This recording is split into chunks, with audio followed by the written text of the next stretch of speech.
sesi 2.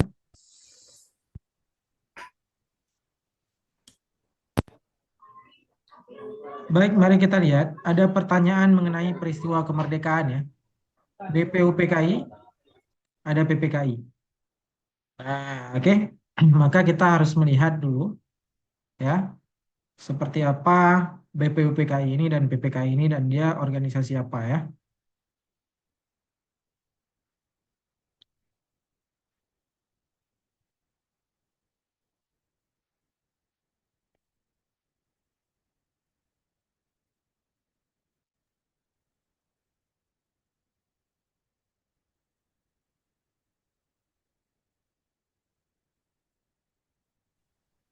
Yang pertama ada BPUPKI.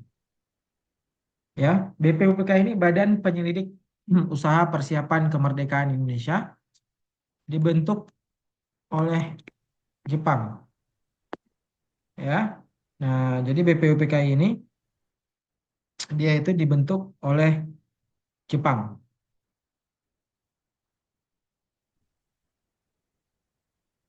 Nah, oke.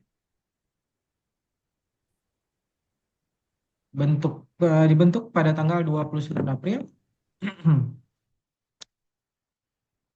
1945.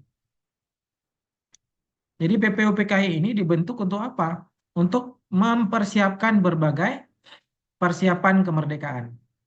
Yang paling sering keluar di soal itu sidang BPUPKI ditanya. Sidang BPUPKI 1 itu membahas Pancasila. Ya. Sidang BPUPKI 2 sidang BPUPKI 2 itu membahas tentang atau rapatnya tentang UUD. Ini yang kawan-kawan harus ingat. Ya, BPUPKI 1. Oke, mohon maaf ya, wifi-nya keganggu ya. Saya lanjutkan ya. Apa tadi BPUPKI? BPUPKI ini adalah lembaga bentukan Jepang pada tanggal 29 April 1945. Jadi BPUPKI ini melakukan dua sidang. Sidang pertama itu merumuskan Pancasila, sidang kedua itu merumuskan UUD. Ya, nah seperti itu.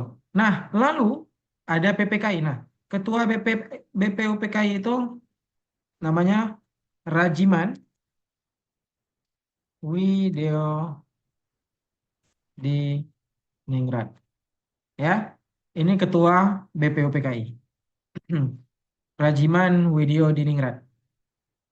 Setelah itu BPUPKI ini dibubarkan ya, maka dibentuklah PPKI. PPKI ini bentukan Indonesia. Nah, ya, jadi bentukan Indonesia. Tapi kalau PPKI tadi bentukan Jepang. Dibentuk pada tanggal 7 Agustus 1945. Nah, sering ditanyakan di soal kenapa diubah? PPKI ini kenapa diubah menjadi BPUPKI? Ya, memang karena apa? Karena memang Indonesia tidak mau dalam proses kemerdekaan ada unsur Jepang. Sehingga kita mengubah BPUPKI menjadi PPKI. Seperti itu. Itu alasannya. Ya. Nah, itu dia. Kalau PPKI, sering ditanyakan itu sidang satu PPKI. Oke, sidang PPKI 1 itu menghasilkan berbagai pengesahan ya. Ada UUD, Pancasila, ada Presiden dan Wapres. Nah, ya. Dan ada penetapan berbagai berbagai hal, nanti ada provinsi ya dan sebagainya. Nanti ada beberapa sidang lagi yang dibahas di PPKI. Jadi yang sering ditanyakan di soal adalah apa penyebab BPUPKI ini dibubarkan nanti ya. Mengapa dia dibubarkan? Itu karena Indonesia tidak mau dalam proses kemerdekaan ada unsur Jepang. Maka kita masuk ke soal sekarang ya. Kita akan lihat soalnya.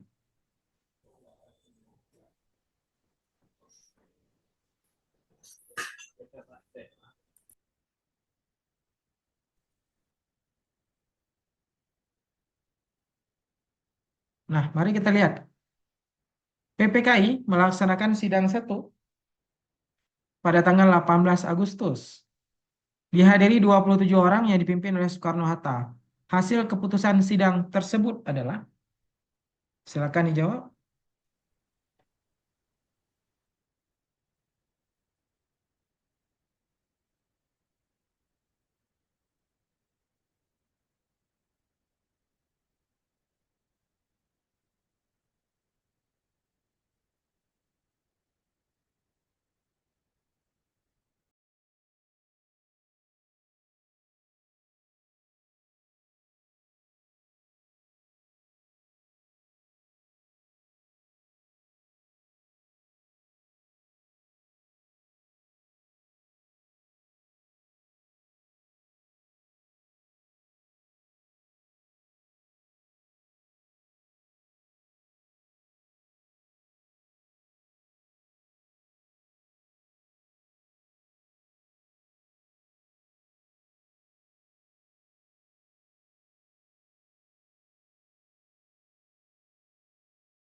Oke, maka yang menjadi fokus pada sidang PPKI 1 itu yang paling benar jawabannya adalah mengesahkan dan menetapkan undang-undang.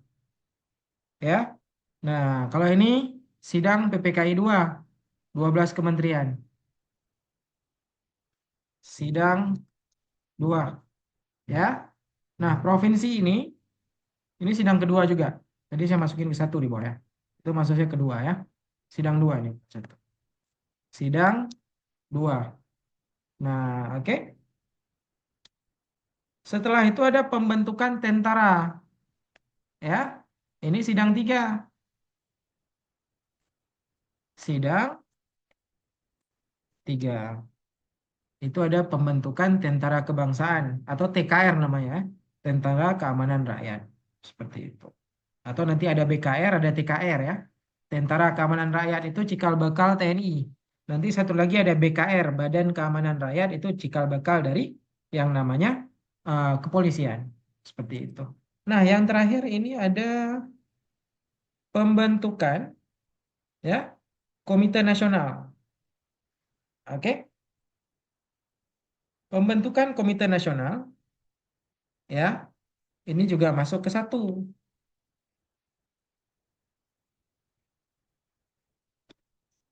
Namun prosesnya nanti ya agak lama karena yang pertama disahkan tuh Pancasila dan UUD dulu. Nah, mengesahkan dan menetapkan UUD sama Pancasila, nanti juga ada pembentukan Komite Nasional, tapi ini disahkannya agak lama ya, secara terpisah. Tapi diagendakan pada sidang ke-1.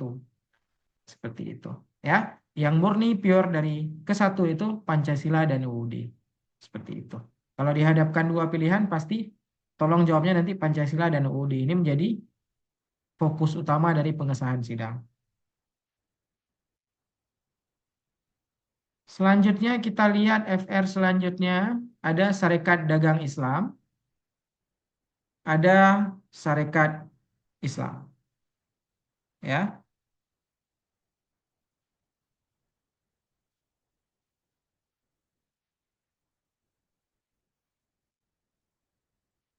Nah, mari kita bahas Sarekat Dagang Islam dan Sarekat Islam.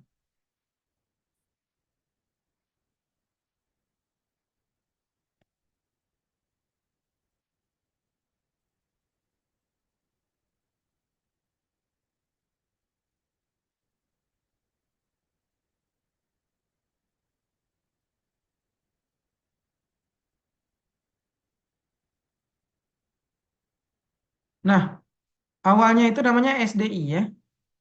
Nanti berubah jadi SI. Ini yang harus kawan-kawan ingat. Pertama namanya Sarekat Dagang Islam, lalu berubah menjadi Sarekat Islam. Ini disebut dengan Organisasi Pergerakan Nasional atau bisa disingkat OPN. Organisasi Pergerakan Nasional. Ya. Nah, untuk apa tujuan dari pembentukan SDI? Untuk membantu. Nah, ini yang ditanya tujuannya. Ya, membantu perekonomian pribumi agar bisa bersaing dengan pedagang Tionghoa. Oke? Nah, ya. Jadi tujuan utamanya itu adalah membantu perekonomian, ya, membantu perekonomian agar bisa bersaing, ya, antara pedagang-pedagang pribumi, pedagang lokal dengan Tionghoa. Karena pada masa itu banyak sekali pedagang-pedagang Tionghoa yang memang sukses, ya. Tetapi pedagang-pedagang pribumi banyak yang tidak dapat bersaing. Nah, jadi itu, ya, tujuan SDI, Serikat Dagang Islam, itu dibentuk. Itu pertanyaan yang mendasar, ya, terkait yang namanya apa? Serikat Dagang Islam. Lalu diubah menjadi SI nanti oleh ini diubah menjadi SI atau Serikat Islam oleh yang namanya itu Hos Cokroaminoto. Ini pernah juga ditanya di soal sekolah kedinasan dulu, ya. Hos Cokroaminoto, kenapa diubah nanti dari SDI, Serikat Dagang Islam, menjadi Serikat Islam, agar tidak terbatas organisasinya pada pedagang, sehingga masyarakat-masyarakat selain pedagang itu juga bisa melakukan belajar di situ, bisa saling memperkuat relasi, ya, belajar tentang berbagai hal dagang. Nah, jadi tidak terbatas pada pedagang lagi. Jadi diubah jadi Serikat Islam biar tidak cuma pedagang yang bisa masuk ke sini, tapi juga semua kalangan. Seperti itu, ya. Nah, jadi saya bahas titik poin ditanyakannya saja. Jadi kawan-kawan ingat nih, jangan lupa. Sering ditanyakan tujuan pembentukan dari SDI. Dan kenapa diubah jadi SI nanti? Karena memang fokusnya tidak hanya pedagang saja nanti, tapi bisa dirasakan oleh semua kalangan. Itu saja, ya. Kalau soal-soal lebih dalam jarang ditanyakan terkait dengan konflik-konflik di dalamnya, itu jarang, ya. Dan kita nggak tahu juga kenapa katanya di hari ini tidak ada SDI ini, ya. Karena ini soal hafalan.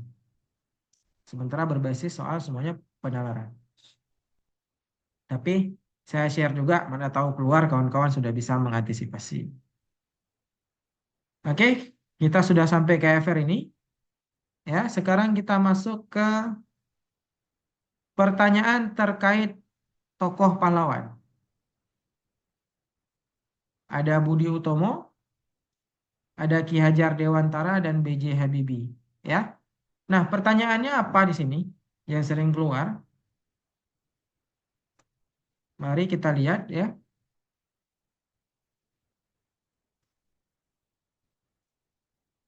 Pertanyaan apa yang sering keluar?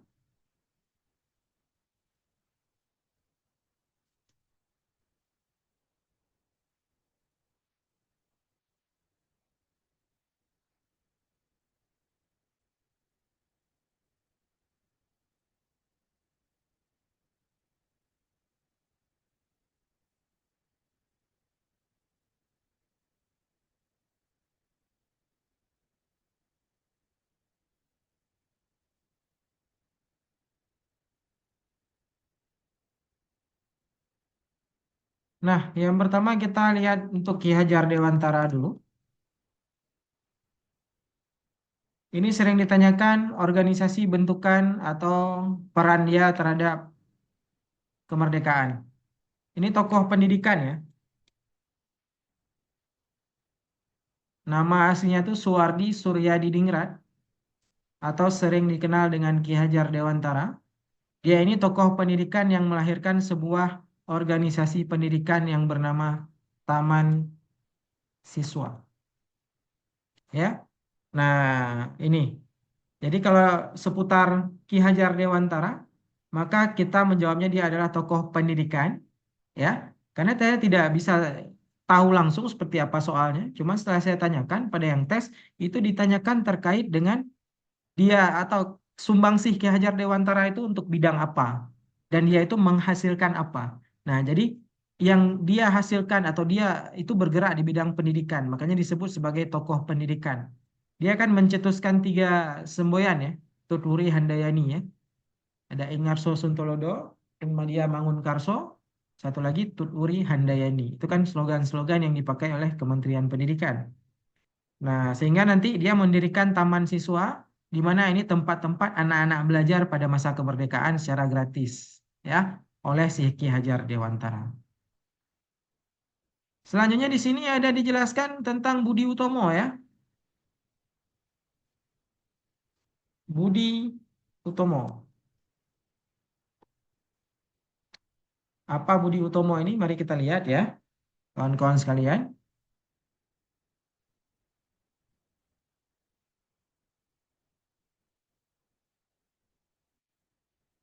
Nah, mari kita lihat apa sih Budi Utomo. Budi Utomo ini sama dia, kayak taman siswa, sama-sama organisasi, ya. Nah, tujuannya apa? Kalau Budi Utomo, kalau Ki Hajar tadi dia buat sekolah bergerak di bidang edukasi, tapi kalau Budi Utomo ini lebih kepada fokusnya itu kepada kesenian,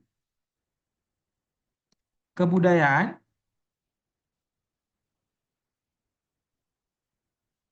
dan mata pencaharian, ya. Nah, Budi Utomo. Dan di dalamnya juga ada pendidikan. Oke, itu untuk Budi Utomo itu bergerak di bidang apa namanya? Kesenian, kebudayaan, ada mata pencaharian dan pendidikan. Siapa yang mendirikannya? Itu ada Dr. Sutomo ya, Dr. Sutomo. Kalau tanggal kawan-kawan nggak perlu ya, karena nggak ditanyakan lagi kayak tanggal-tanggal. Tapi lebih ke tujuan esensinya tuh ngapain sih organisasi ini. Nah ya, oke. Jadi tujuan atau pergerakan Budi Utomo itu di bidang kesenian, kebudayaan, dan pencaharian. Yang mana nanti Budi Utomo juga mendirikan sebuah sekolah. Nama sekolahnya itu Stovia, Sekolah Kedokteran pertama di Indonesia. Ya, saya lupa Stovia ini jadi Fakultas Kedokteran UGM, entah Universitas Indonesia sekarang. Tapi ini cikal bakal dari Stovia. Nah, jadi Budi Utomo didirikan oleh Dr. Sutomo bergerak ya di bidang kesenian, kebudayaan, mata pencaharian dan pendidikan. Apa hasil input output yang dihasilkan oleh Budi Utomo itu ada sekolah kedokteran yang namanya Stovia. Seperti itu. Ya. Nah, apa bedanya kalau Sarekat kalau ini taman siswa itu fokusnya cuma pendidikan aja. Emang nggak ada lain, hanya pendidikan fokusnya. Tapi kalau Budi Utomo dia campur, ada keseniannya, ada kebudayaan, mata pencaharian, profesi dan pendidikan. Dia tuh lebih beragam kalau bedanya. Tapi kalau taman siswa memang fokusnya pendidikan, nggak ada lain. Itu emang kayak sekolah ya yang didirikan oleh Ki Hajar Dewantara. Oke, seperti itu. Kalau tanggal-tanggal tuh kayak kawan-kawan nggak perlu hafal, ya, nggak akan ditanyakan tanggal-tanggal. Langsung ke esensinya gunanya untuk apa sih Budi Utomo ini dan sebagainya itu yang perlu dipahami.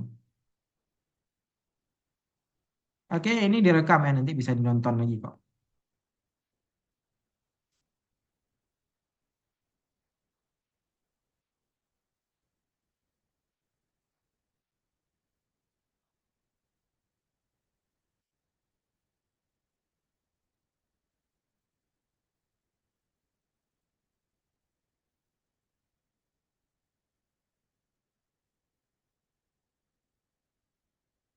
Nah, ada yang tanya saat Budi Utomo Ki Hajar masih ada ya? Pada masa itu masih ada. Saat Budi Utomo ada, Ki Hajar pun ada. Ki Hajar itu meninggal sekitaran tahun 1960 setelah kemerdekaan. Jadi dia masih ada. Oke, sekarang kita lihat lagi FR-nya. Kita harus kebut-kebutan ya. Waktunya terbatas ya. Penalaran Pancasila. Nah, ini sangat umum ya. Penalaran dan nilai Pancasila. Nah, ya. Mari kita lihat soalnya. Penalaran si Pancasila.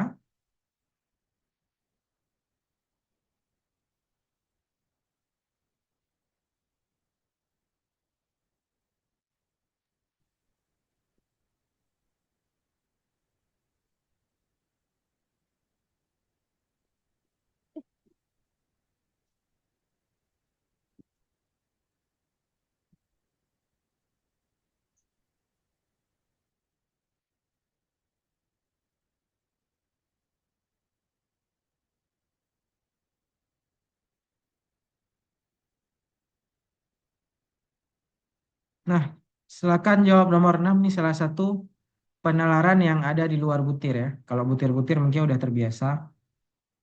Tapi nomor 6 mari kita lihat ya. Untuk jawabannya. Yuk, cari.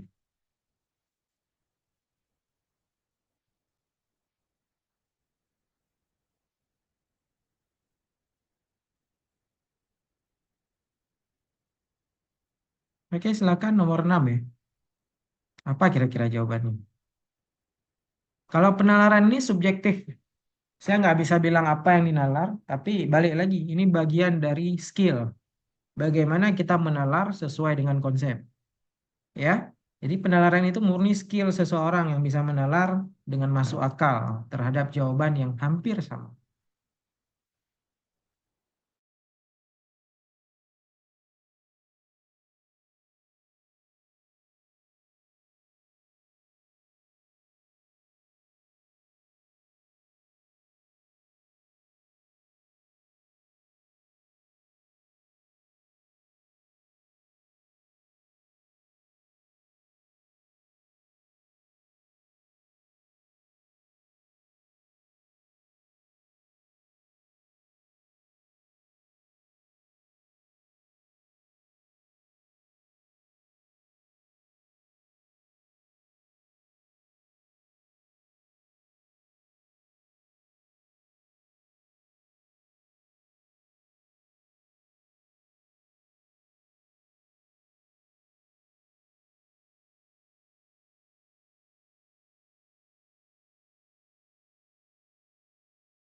Oke, mari kita lihat ya. Nomor 6.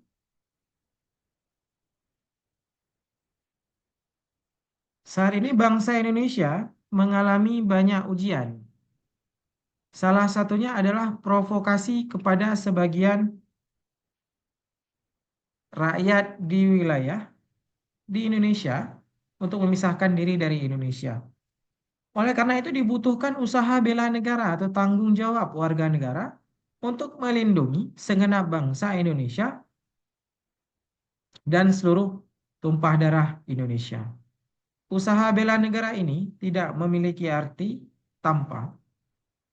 Nah, ini kan menalar. Dalam artian kita nggak tahu jawabannya seperti apa dan parameternya apa, sehingga harus kita sesuaikan dulu sama si soal. Ya.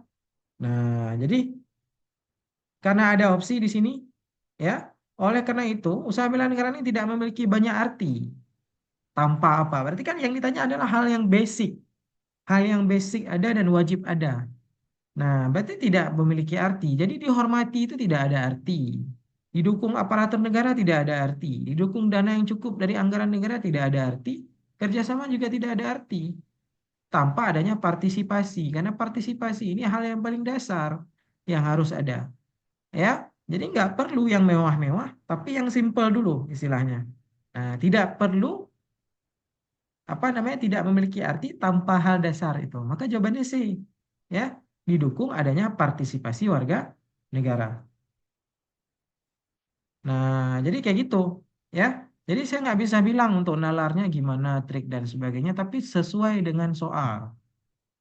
Apa yang ditanyakan oleh soal? Apa yang dimainkan oleh redaksi si soal?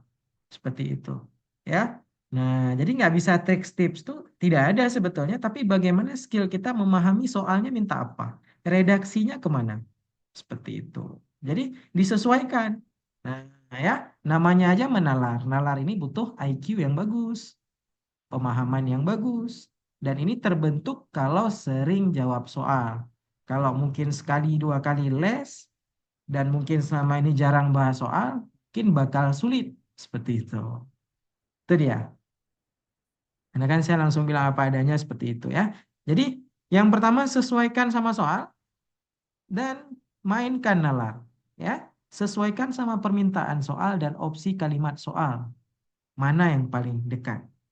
Karena kawan-kawan bakal dihadapkan dengan soal yang sama semua, betul semua, tidak ada soal yang salah. Jadi tipis-tipis, ya. Ibarat kayak TKP, TKP tipis masih ada skor, TWK tipis salah nol. Nah, itu yang paling bahaya dan TWK ini salah satu atau sub kayak yang katanya paling susah karena itu polanya. Oke, kita lihat lagi satu soal lagi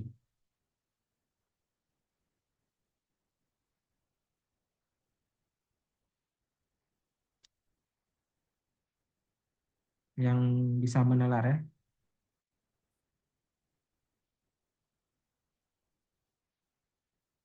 Kita lihat untuk Pancasila.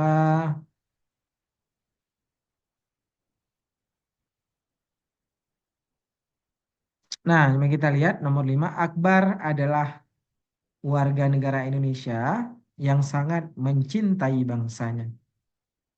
Buktinya ia lebih suka pakai produksi dalam negeri daripada produk luar negeri. Ia berpemikiran bahwa jika produk lokal banyak di pasaran, maka kesejahteraan bangsa akan ikut. Jadi kata dia kalau orang tuh banyak pakai produk lokal, masyarakat tuh bisa sejahtera atau bangsa bisa sejahtera. Ya. Nah, balik lagi. Sikap Akbar menunjukkan pengamalan Pancasila terutama sila ke apa sikap si Akbar tadi? Kita lihat sikap dia adalah menggunakan barang-barang produksi dalam negeri daripada produksi luar negeri. Maka ini masuk ke opsi mana? Yang ditanya sikap ya, bukan pemikiran dia, sikap dia. Iya, cinta tanah air ya. Cinta tanah air masuk ke berapa kawan-kawan di butir? Ayo, cinta tanah air di butir-butir masuk ke sila ke berapa? Ada yang tahu?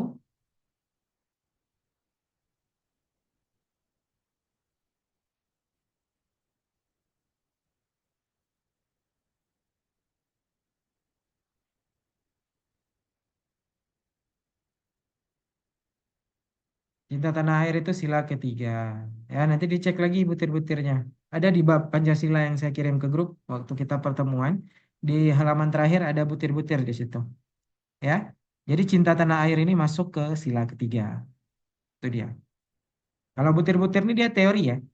Jadi Itu bukan perspektif saya, bukan saya yang bilang, tapi itu TAP MPR yang bilang bahwasanya cinta tanah air itu masuk ke dalam sila ketiga. Oke, sekarang kita masuk ke selanjutnya, ya. Ini penerapan lagi. Jadi betul-betul kawan-kawan pahamilah penerapannya seperti apa. Karena intinya itu penerapan semua. Tidak ada hafalan. Jadi tanggal-tanggal tinggalkan, nama-nama tokoh tinggalkan, tapi lebih ke esensi. Misalkan dijelaskan tokoh ini bergerak di bidang apa, ya. Nah, jadi nggak ada hafalan, fokus pada pemahaman dan penalaran. Seperti itu. Selanjutnya ada integritas. Ya, nih, integritas yang ditanyakan. Ayo kita mau lihat soal integritas.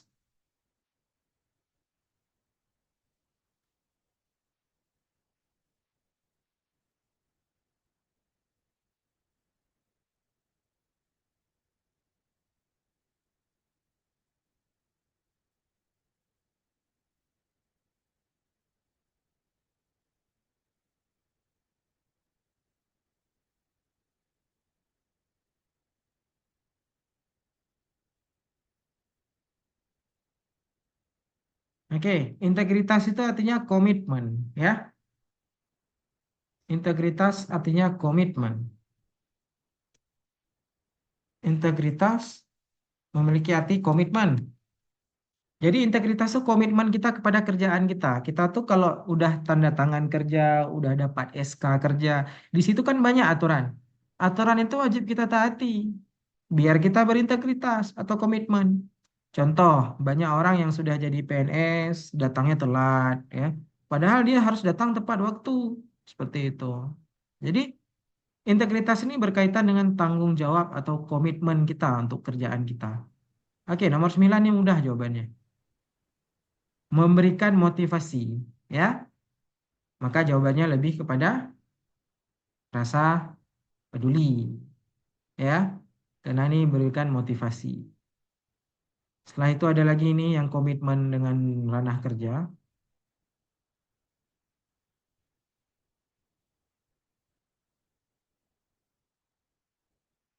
Ini tindakan budi, ya. Nah, ini si Budi komitmen kepada kerjanya dia harus ngapain? Ini bukan Chandra, Budi. Ayo, nomor 15 silakan dijawab ya kawan-kawan. Apa kira-kira?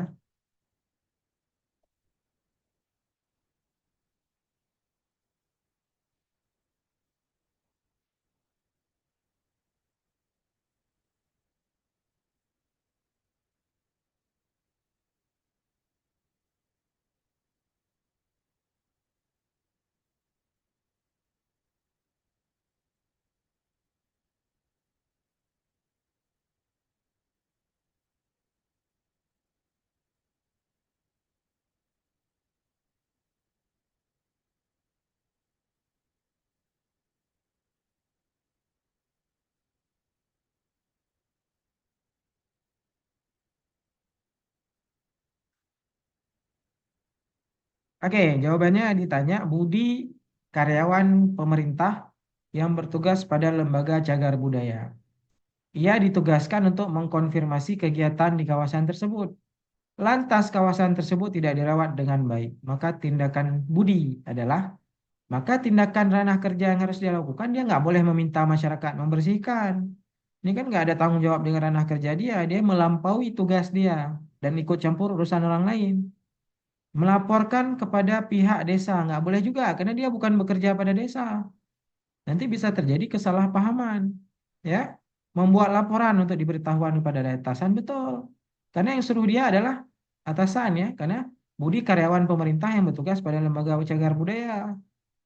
Nah, dia ditugaskan untuk mengkonfirmasi kegiatan tersebut. Maka jawabannya adalah, ya, dia harus melakukan laporan kepada atasan dan tidak boleh mengikut campur terhadap tugas-tugas lain. Karena dia bertanggung jawab kepada atasan, bukan bertanggung jawab kepada masyarakat, kepala desa, apalagi dia tiba-tiba ngasih sosialisasi. Nah, karena si Budi ini harus sesuai kerjaannya sesuai dengan yang diberikan oleh atasan dia, ya. Nah, jadi dia nggak boleh mengambil tindakan-tindakan di luar dari SOP yang diberikan oleh atasan. Oke, seperti itu. Oke, satu soal lagi nih. Kita jawab satu soal lagi. Nomor 18. Silakan.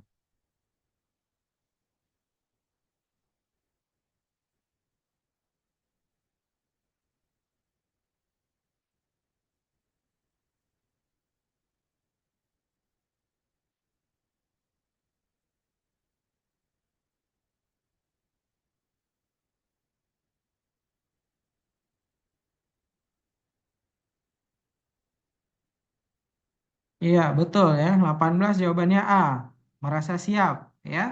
Karena dia menjadi ketua sekaligus tanggung jawab di kantornya ya.